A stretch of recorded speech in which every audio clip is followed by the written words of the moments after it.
Good day and welcome to Letters and Politics. I'm Mitch. Today I'm very happy to welcome back to this program renowned economist Yanis Varoufakis for a conversation about the trade wars. Yanis Varoufakis is a former finance minister of Greece. He's leader of Mira 25 Party and professor of economics at the University of Athens. He is the author of a number of books, including Technofeudalism, What Killed Capitalism. Yanis Varoufakis, thank you very much.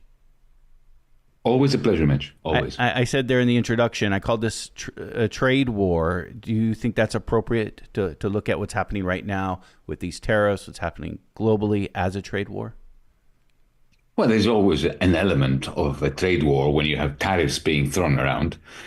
But allow me to say that over the last 30, 40 years, I've come to recognize another nature hidden within every trade war, and that is a class war, a hidden class war wrapped up in a trade war. Because one of the great fallacies of our era, and when I say our era, I mean the last 200 years, is to imagine that this is, something like a war between the United States and China, between America and Europe, and so on. It never is. There is a much more interesting story to be told there along the lines of a class war. And if you think of what happened ever since Richard Nixon blew up the Bretton Woods system in 1971, it's been a major class war by the ruling class of the United States against the American people. And elements of that, important elements of that, can be found in the Trump shock, which is a carbon copy, or attempts to be a carbon copy of what Nixon did. So that was a very long-winded answer to your simple question. It's always a class war at the bottom of it. And the tariff war is simply a pretext for a much more general and interesting shake-up of the international system in which money and goods circulate that the Trump administration is attempting. So tell me more about that, how this is a class war, how you see this as a class war. And have trade wars always had elements of class war in them? Always, always. Think of, the first post-war era, the so-called Bretton Woods era, which I mentioned before. Starts off with 1944 with the Bretton Woods Conference, which designed the post-war order of things, primarily a relationship between the United States, Europe, and Japan, other countries too, but these were the main players. The idea there was that after the Second World War, which left only the United States standing as a major economic power, as a creditor nation, a creditor economy, a surplus economy. The factories of Europe and Japan were either not producing or in smithereens. So the whole point of there was how to make sure that American factories would continue to produce exports for the rest of the world to maintain the surplus position of the United States by dollarizing Europe and Japan so that the Europeans and the Japanese could buy, so that the American factories could continue to produce the stuff that they were capable of producing after the massive boost in the productivity of American manufacturing during the war. And by the end of the 1960s, America had become a deficit country for a number of reasons, which you know very well. Vietnam, the Great Society, the fact that the German-Japanese factories that the American system was nurturing had become very productive. And Richard Nixon decided that enough is enough. The American working class would have to suffer. The American working class would have essentially to experience an epic reduction in its income, thus the class war aspect of it, so that the American ruling class could benefit from the profits of the Japanese, the Germans, and later the Chinese capitalists. Because if you think about it, from the 1970s onwards, while there has been this diminution, secular decline in real hourly wages in the United States, the American trade deficit that Trump is talking so much about, the American trade deficit expanded. Essentially, the trade account of the United States went deeper and deeper into the red. But that was part of the plan. And I can tell you who was behind that plan. I can put names and addresses to it. It's not a conspiracy, it's a plan. And the idea was that it would operate the trade deficit of the United States. It's like a huge vacuum cleaner. It would suck into the American territory the net exports of Germany, Japan, oil by the Saudi Arabians and so on, and of course later the Chinese. They would be paid by dollars that would be minted liberally. And those dollars, what would the foreigners do with the dollars? They would send it back to New York to recycle it in the form of American public debt, treasuries. So essentially, the foreign capitalists would fund the American state's deficit, the army of the United States, and so on. And the rest of the money would go into real estate in Manhattan, in Miami, in California, and some shares that Washington would allow foreigners to buy, not everything. Uh, so essentially, that was a class war waged against the American working class, on the one hand, but also the German working class, because the German working class was suppressed, its wages were suppressed so that German goods could remain competitive in the United States under a depreciating dollar. The American working class was destroyed. There was carnage. Right? Trump was right. You only have to go anywhere in the Midwest to see that.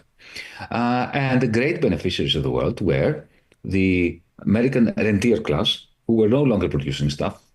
They became financiers, they became real estate agents, or even companies like Apple. Essentially, were not producing anything in the United States. It was all produced elsewhere. The European and the Japanese working class did have the benefit of lots of manufacturing jobs, but very low wages, suppressed. Austerity played that role. It's a clear class war. So American rentiers, German, Japanese, and later Chinese capitalists getting together against the working classes of America, Europe, and Asia. And, Trump is simply trying to revive that. Because this model, ever since the financial collapse of 2008, has been waning. And Trump wants to give it another boost, while in the meantime getting elected by the American working class, to whom it promises a return to the glory days of before 1971. Now, I think the perception there is Trump is using tariffs in order to get us and try to get us back to this pre-1970 era when we were a surplus economy, when we were manufacturing goods, that these tariffs are meant to force corporations to bring their manufacturing base back here to the United States so that we could be where we were before Richard Nixon began this sort of whole endeavor. Yes, but interestingly, what Trump is doing is very close to what Nixon did. Allow me to compare the three main elements of the Nixon shock or of the Trump shock. The first one is both of them want a massive devaluation of the dollar to make American exports more competitive and simultaneously make imports into the United States dearer. Okay, Nixon succeeded in doing that by decoupling the American dollar from all the other currencies around the world and from gold, and essentially engineering a massive depreciation of the US dollar. That's what Trump wants to do. If you read Stephen Millan's paper, the famous paper of the chairman of the Council of Economic Advisors of the president, of the current president, you see it's in black and white. So that's the thing. The second component of the strategy is, while devaluing the dollar, to make it more dominant. This is the counterintuitive, but potentially successful strategy. It was successful under Nixon. He did devalue the dollar substantially, and never before was the dollar as dominant as it was after it was devalued. Essentially, what you're doing is you're forcing foreigners who get their hands on lots of dollars to buy long-term American public debt. And that's what makes, essentially, every bank in the world, whether it's private or public, since Nixon's shock, depended on dollars as reserves. Once upon a time, they had gold. It was gold. And Nixon separated the dollar from gold. That's right. But so Nixon succeeded in devaluing the dollar and making it the essential ingredient for the stability of the financial system of the world. That's the so-called reserve currency status of the dollar being preserved while it is devalued. So these two are exactly the same principles guiding the strategy of Nixon and Trump. And then there's a third one, tariffs. Have we forgotten that on the 15th of August 1971, from Camp David, Richard Nixon, when he announced the blowing up of the Bretton Woods system, everything I've just been describing, one of the things he announced was a universal 10% tariff on all imports into the United States. Does this ring a bell? So, I am lest I am misunderstood. I'm an ardent opponent of Donald Trump, but I can't stand looking and watching and hearing Democrats in the United States and centrists in Europe saying, "Oh, this is unprecedented. This has never happened before. Oh my goodness, what is he doing?" What do you mean what he's doing? He's doing what Nixon did, more or less, with very small variations, and all these lamentations by the radical center, the Bidenists and the, Kamala Harris supporters in the United States and the centrists in Europe, all these lamentations of this world of fantastic stability that we're now losing. Well, it is a world that came straight out of the cannon that Nixon shot.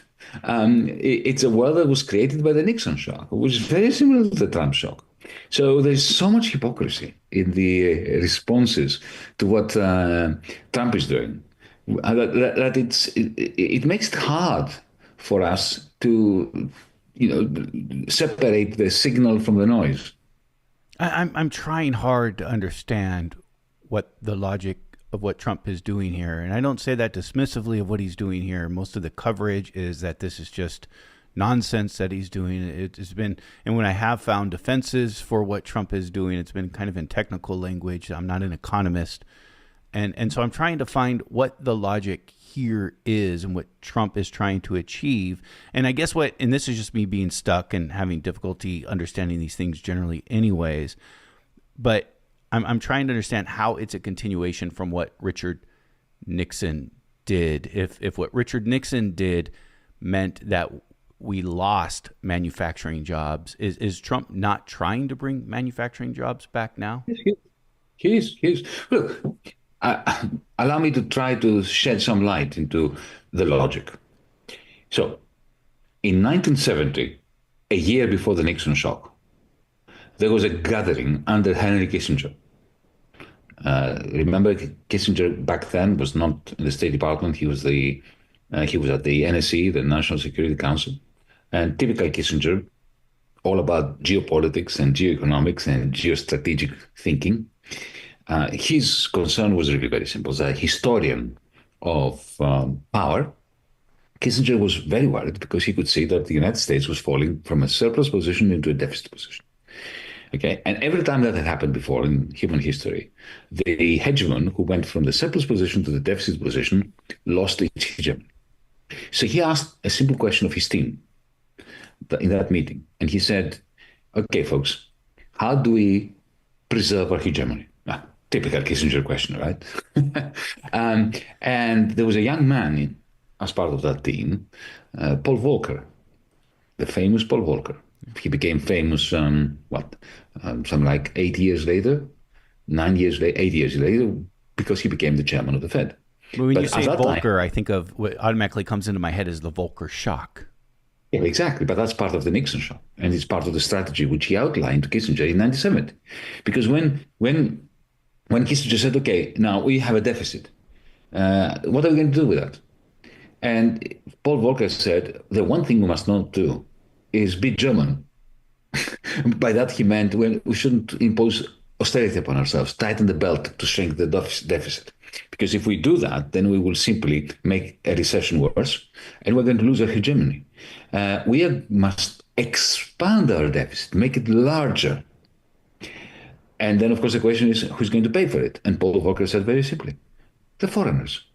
So the American deficit sucked into the United States the exports of Germany, and the German capitalists returned the dollars that they were paid with, which was just IOUs, pieces of paper with, the greenback shape and form, going back to the United States, and plugging the holes of the emerging deficit. So the whole of what we call neoliberal globalization is the acting out, the implementation of this Kissinger, Volcker, John Connolly, Richard Nixon plan. Okay? Now, that meant, however, that to keep this system stable, to keep it stable, it had to get increasingly unbalanced. What do I mean by that?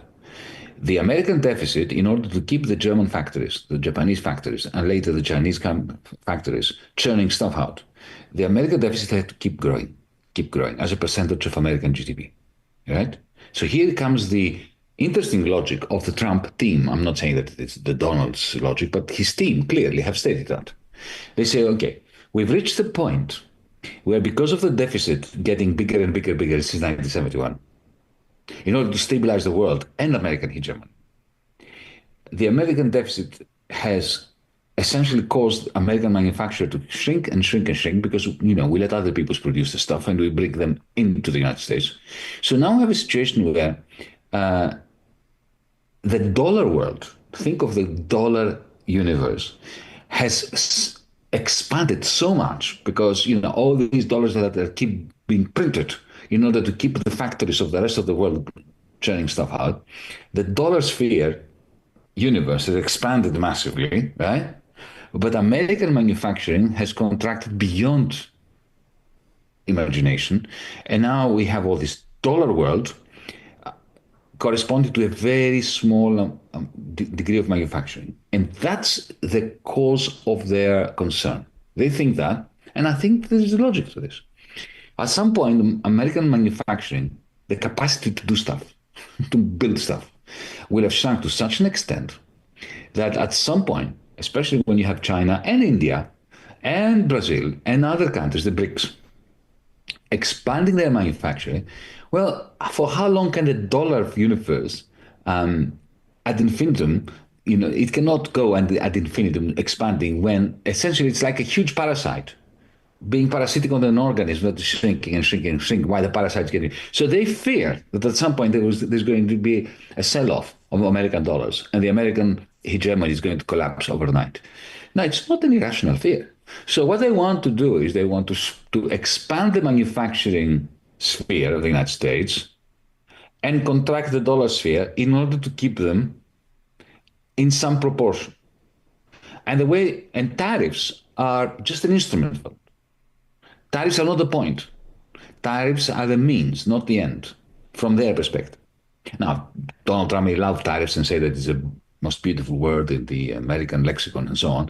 But if you read what Besant is saying, what Miran is saying, they're talking about dividing the dollar in order to expand American manufacturing and using the tariffs in order to force foreigners, those holders, big holders of large chunks of American dollars, to do as they're told with it, which is sell a lot of those dollars without buying Chinese currency, without buying euros, because they don't want to see an alternative currency picking up the slack and becoming a competitor to the American dollar globally.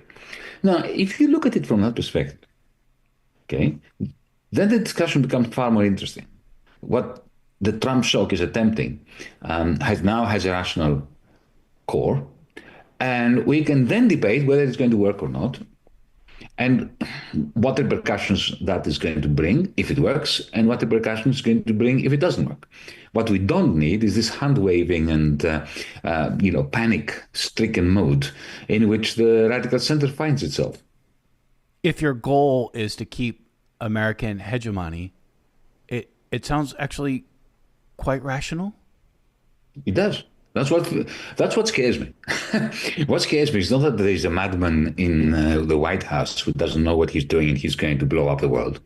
What scares me is that this madman is going to succeed. Like Nixon did. Mitch, Nixon was a madman. He was a very poor excuse for human nature. It's well documented that he was mentally unstable. We know that he truly loathed democracy and the rule of law. Why have we forgotten that? Behaving as if Trump is an aberration. He's not an aberration. I mean, there's the madman theory, right? And that's what Nixon played into, that you don't know what he's capable of doing. And the idea was you try to use that for your advantage. Indeed, indeed, indeed. So that we can now discuss, if you want, whether that thing is going to work and what I think the repercussions are. I do want to, and I do thank you for taking the time to outline kind of the rationale behind this, because I have found it difficult to grasp. Again, we are in conversation with Yanis Varoufakis, former finance minister of Greece, leader of Mira 25 Party, and professor of economics at the University of Athens. So, is what you are saying then, is this a continuation then of neoliberalism, or is this the end of neoliberalism? I think it's the end of neoliberalism. Neoliberalism did its dirty work, and now it's being thrown out as surplus to requirements, like globalization. What I think is happening is this. In the context of this attempt to shrink the dollar world and increase the manufacturing capacity of the United States, again, I'm not saying it's going to succeed, but in the context of this project, I don't think that this administration cares very much about China becoming a regional hegemonic power. They understand that those tariffs are not going to affect China. I mean, they will affect them, but they're not going to upend the Chinese model. China has a very well-established economy. It will be, if anything, it will benefit from what is happening, because the Chinese leadership will have to rebalance their own economy, increase aggregate demand domestically, try to absorb many of those net exports that used to go to the United States. They will try to absorb them locally, which means they will have to increase consumption locally. And I think that the Trumpists, the Trump team, are quite relaxed about that. They can see that the world is now going, instead of being one global village, capitalist village, it's going to become an archipelago of different jurisdictions, primarily the Chinese sphere of influence and the American sphere of influence. And I think that, Trump's administration is quite relaxed about that. If they can bring China down a little bit, that will make them very happy. But their intention is not regime change. That was the Clinton administration's attempt. They thought that through globalization and neoliberalism, that the Chinese Communist Party would have the same fate as the Soviet Communist Party, and they were proven completely wrong. But Trump doesn't have this kind of ambition. He's quite happy to dominate the Western Hemisphere, a U.S. Region around the world, a large region, maybe the largest, but nevertheless not the whole of the globe. There is also ample evidence that his strategy is going to succeed in shifting production lines from Europe and Japan and from Taiwan to the United States. So some jobs will be created. A lot more stuff will be produced in the United States. There's no doubt about that. I very much fear that manufacturing jobs will not be as much of a great success story. There will be some, but there won't be nearly enough to fulfill Trump's promises to the MAGA blue-collar base, electoral base. But there will be enough for him to claim to have reversed the trend of deindustrialization in the United States. A lot of these will be jobless factories.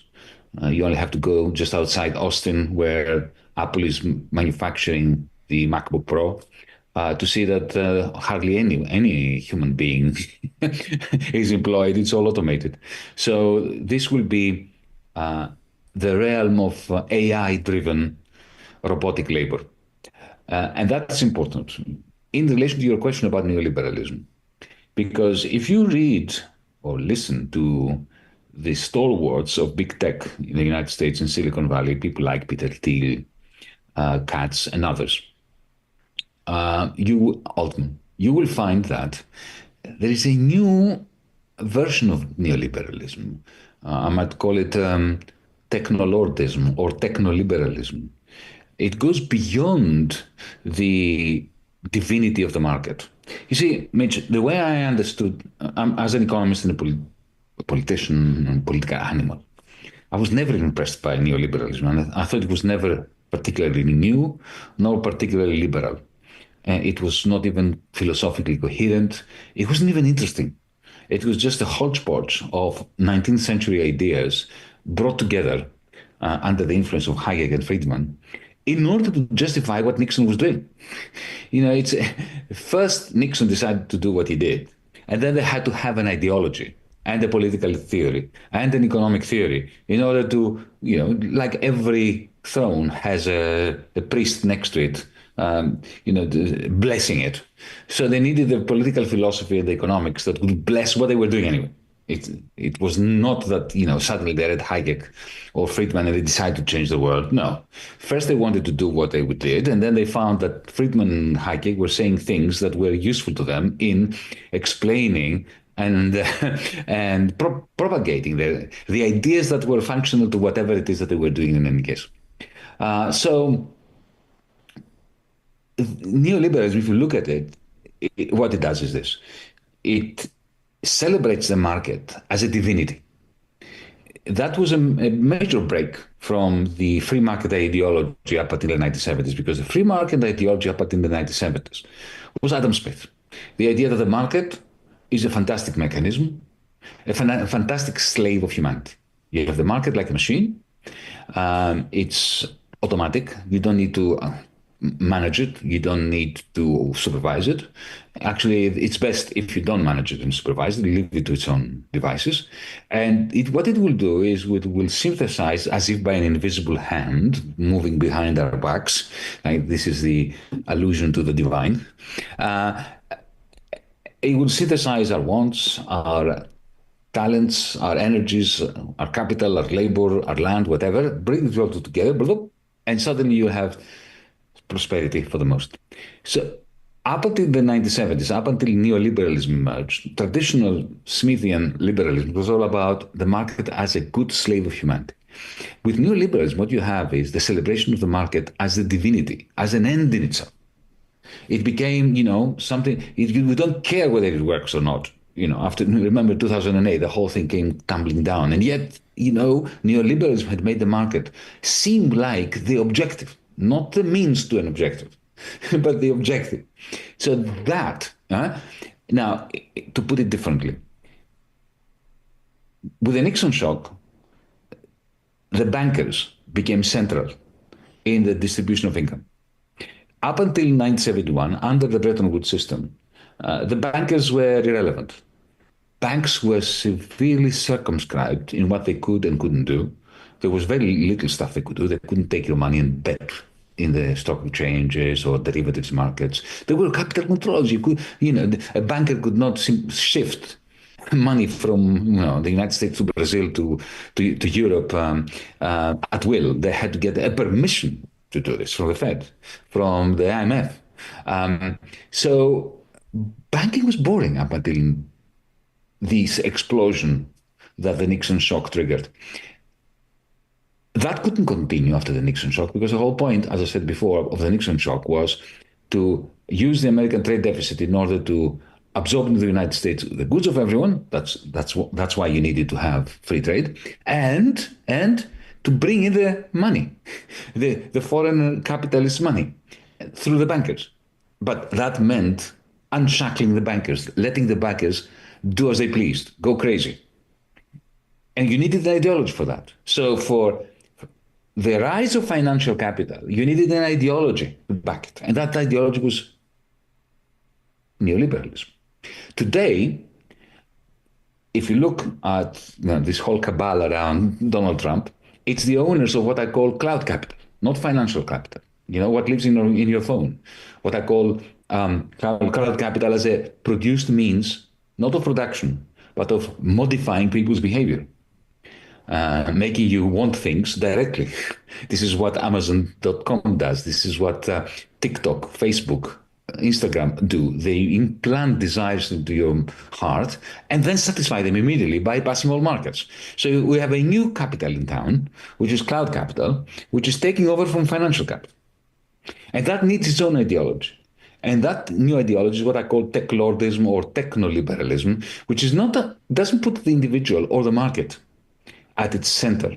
It puts the idea of this merger, this fusion of cloud capital and the human brain, and the human body and the human mind. That takes the form of these utterly, utterly mad theories about transhumanism, that we will never die. There's no need to die. We can upload our minds on the computer. That's the new ideology which I'm discerning, replacing neoliberalism in the same way that neoliberalism was needed as an ideology to unshackle financial capital. This tech lordism or technoliberalism is needed to unshackle Silicon Valley so that its fusion with our mind on behalf of those who control it, cloud capital and our mind, the Jeff Bezos and the Elon Musk of the world, can be allowed to do its thing without any democratic controls. Do you think then it makes perfect sense why at Donald Trump's inauguration, there in attendance were Jeff Bezos, Mark Zuckerberg, Tim Cook, people whose companies previously were, denying Trump access to their platforms, suddenly are now are they? Do you think these companies that these people represent are in favor of these tariffs? No, they're not, but they are prepared to go along with them because what they care about is they care about the freedom of their cloud capital to fuse itself in everything, in every realm, including our own brains. Let me give you an example. Elon Musk, right? His motivation is conflicted. Because on the one hand, one of the first things that Trump did when he entered the White House with Elon Musk in tow was to do something that really damaged Tesla. He removed the subsidies of electric vehicle sales in the United States. That immediately was $8,000-9,000 off every Tesla. Right? And Elon Musk didn't like it, but didn't bat an eyelid. Because his mind, his eyes are focusing on the bigger game. And the bigger game is the capacity of Tesla in the long run to make a lot more money, not from so much the car or the spare parts that he sells, but from your data while you're driving a Tesla. This is why he bought Twitter. I remember when he was buying Twitter, all those idiotic analysis of why it was such a bad purchase. It cost 44 billion. It was nothing. He got it for a song. It was his way of fusing himself into cloud capital. He didn't have any cloud capital before. Now he does. He wants to bring together payments, mobility. He wants the greatest prize for Tesla will be deregulation of his autonomous driving systems. And he's quite happy to see losses that he's making as a result of the end of the subsidies, of the tariffs, because he can't import cars that he's making in China, import them to the United States. And by the way, when I saw that picture that you described so vividly of Trump, the emperor, with the big tech lords around him, New York Times, Washington Post, the Times of London and so were talking about, oh my God, look at that. He's got the tech lords around him. This is, you know what I thought? I thought, oh my God, this guy is having fun. That looked to me more like a Roman emperor returning from Egypt with the captured hegemons of Egypt, of North Africa, of Syracuse and so on, and putting them on display back in Rome. They were his captives, but they were voluntary captives because they know that they have something that is the ultimate source of power in this new era, which I call a technofeudal era. They have this cloud capital. So when Elon Musk with Doge storms into the IRS, into various departments of government, and he hardwires his own computers into the data sets of the Federal Reserve. Doesn't matter what he loses from the tariffs, what he loses from the end of the subsidies for sales of Tesla cars. He has what he really needs. That is the full expansion of his empire of cloud capital. Into the federal government's database? Yes, and not just. He's got Twitter for everything else. Now he has the public database as well.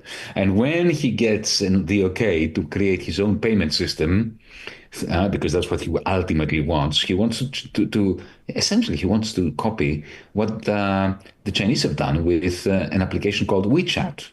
Because the Chinese have an application that doesn't exist in your country, or in my country, or in Europe, in the West generally. WeChat can do everything that all the other apps we have does, but it can also do something that Wall Street would never allow in the West, and that is free payments, independently of where your bank account is, to anyone, independently of where their bank account is. The Chinese have that because they decided to have it, and damn their bankers. But Wall Street has always blocked. Oops, something happened and I lost my camera. Well, we still have your audio. Oh, there you are. I'm back. Sorry. Okay, I'll continue. I hope that didn't spoil your recording. We're fine. Yeah. So Wall Street would never allow this to happen because it doesn't want to share its financial profits or rents with Silicon Valley. And Musk has his eye on this. So these are the big techno-feudal games that these people are playing. Tariffs for them are just an inconvenience, short-term losses. This cloud capital, and again, your previous book is called Technofeudalism. This cloud capital, is it, and I'm sure you'll take issue with this term, a natural progression of how our economy is going anyways? Into the digital sphere? Is there another way of going forward here from what's happening? There's always another way. Anybody who tells you that there's no alternative is lying to you. The beauty of humanity is that we can always create alternatives. The question is, do we have the political structures in place so that as a species we can behave rationally rather than the way we are behaving now? And one of the greatest enemies of humanity is Tina, the absurd notion that there is no alternative. Of course, there's an alternative. Look, technofeudalism for me is what happened when capital, because it was so triumphant, especially with the Nixon shock, became, well, actually mutated. It generated a new strand of capital, which I call cloud capital. You see, we had this discussion in another program of yours, and thank you for that. Let me just repeat the story that I tell on this. Capital has always been a produced means of production, whether it's a fishing rod or a plow or a steam engine or an industrial robot for that matter. It's a machine that you produce to build other stuff, a produced means of production. But the reason why I'm referring to cloud capital as a mutation is that what lives in your phone, in your computer, in your iPad, your tablet, in the optic fiber cables connecting all that stuff together with satellites, with server farms and algorithms and all that. Yeah, this is a networked capital, but it is not produced to produce something else. It's not a produced means of production. What it gives somebody like Peter Thiel of Palantir or to Jeff Bezos, Amazon, or to Google, or to Microsoft, or to Elon Musk through X, it gives them the power to manipulate your behavior, your desires and your behavior, and your thinking, and your talking, and your speaking. This is what it does. So it's a produced means of behavioral modification. That is a major mutation. Nothing, I mean, it's still a machine, but it does something very different to what the machines that Henry Ford had in his factories to produce other machines, the Model T, were doing. Yeah? So this produces raw power to change your mind, to change your actions. That is beyond Brave New World. It's beyond 1984. It is at a level of dystopia that, you know, Aldous Huxley and George Orwell had not imagined. I feel like I feel this with the algorithm when I'm on social media sites. We all have vices, or at least I do, that I try to stay away from. But once after clicking on something that sort of feeds into that vice, I notice it comes up again and again and again in my feed, trying to tempt me to do it again. Mm. But that's when it fails. The algorithm works best when you don't even notice it. When, for instance, you're on Amazon and it recommends a book which you actually buy and you read it and you think, my God, this is great. Then it wins your trust.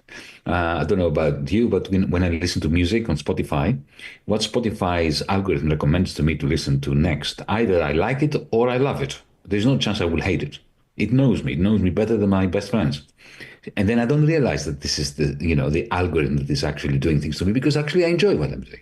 And it's not a hindrance. And the hindrance is not like an annoying ad. Keep buying this thing which I don't want. No, it gives me something that I want, and which I'm grateful for having. And that is when the algorithm is very successful. But to answer your question, okay, so what do we do? Well, the answer is not to switch off our phones and buy old Nokia phones that are not connected to the internet, and go and live into the jungle and go native. The answer is to socialize those machines. And that's why I've always been a left winger in my life, because I always loved the products of capitalism. The steam engine was a magnificent machine. The electricity system, the fact that we can have light in the middle of the night is brilliant. I adore AI. Especially the Chinese version, DeepSeek, I have to say, yeah, it's actually very good when it comes to, I used to study mathematics. I was a mathematician once upon a time, and because of my political endeavors, forgotten most of it. So when I have a spare moment, I ask it to do crazy things like, combine two different theorems, one by Leibniz, one by Gauss, and show me what it can be done with that. And it's brilliant. It was my life dream when I was young to have something like that. So these tools are fantastic, but in exactly the same way as the age of iron brought simultaneously to humanity, the age of iron, I'm talking about, 1000 BC, it brought us remarkable new capacities, but also new weaponry that allowed us to kill each other with great ferocity and efficiency, like every technology. The question is, who owns it? Who controls it? So that's why I remain a socialist, a steadfast socialist. I believe in not that the state should own it, but I believe that we should have companies on the basis of one employee, one share, one vote. And we should also have a bill of digital rights so that the data belongs to us. It doesn't belong to the 0.0001%. It's not even the 0.1% anymore. It's the 0.00001% of the technofeudal lords. I think I heard you say in other interviews that you could also find online. You've been popping up a lot in my algorithm as well. um, is Trump is forming what's happening right now is a new world order, a new global order. I guess an economic order is being formed. Has it been formed yet? Is it still to be determined where it goes? Oh, it's still work in progress. We are now harking back again once more to the 1971 moment. We are now, let's say, Nixon's shock took place on the 15th of August 1971. We are around October of 1971, when everything was opaque. The dust had not settled. It took years before the dust settled, for that matter. It wasn't until 1980, 81, the Reagan time era, when we saw the impact of the Nixon shock. Now, is the Trump shock going to be as successful shaping this new world as Nixon shock? I don't know. It's not. It will depend on a number of things. Firstly, on the longevity of the shock of the project, because remember before I mentioned Volcker, who was a member of the team in the Nixon administration in 1970, 71, 72, 73. Then you have Carter getting elected, a very different species of president, much nicer person than his predecessors. And yet, what Carter does is he takes Volcker, who was part of that team that was behind the Nixon shock, and appoints him to the Fed. And then the Volcker shock is the continuation. It is the implementation, the final chapter in the implementation of the Nixon shock with massive increases in interest rates. So the flow of capital into the United States accelerates at a pace which was necessary to complete the Nixon shock. So is the next administration after Trump going to have somebody like Carter in the presidency who will appoint somebody that is part of the planning of the Trump shock? Who knows? There are other questions too. How will the rest of the world react? So you have Europe now, 500 million people, very rich, very cultivated, technologically quite advanced, not as advanced as the United States or China, but quite advanced, with a huge market and a lot of money. And then you have China, which has been through an unprecedented developmental spurt over the last 30 years. Now, here's one scenario that would not be good for the for the chances of the Trump shock. How about the possibility that Europe realizes that it's been a vassal of the United States for too long without any good effects for Europe, and they, instead of doing as they're told by Washington and continue the tariff war with China, or participating on Washington's side in the new Cold War against China, imagine the European leaders having the nous to tell Beijing it's time to collaborate. And instead of fighting each other through tariffs between the European Union and China, to have a trade deal between us, and also combine the forces of the European Central Bank and the Central Bank of China to stimulate the European and the Chinese economies. Now that would be a game changer, and that would blunt the Trump shock. But I very much fear, Mitch, as I'm saying that, I'm losing the will to live, because I know my European colleagues here, and they're incapable of doing that. And you can see that they are running around like decapitated chickens, panicking, fighting with one another, and betting the house on continuing the Ukraine war and building more tanks in German factories, which is a pathetic way of responding to the Trump shock. Do you think this results in a higher concentration of wealth at the top? Absolutely. Absolutely. It always does.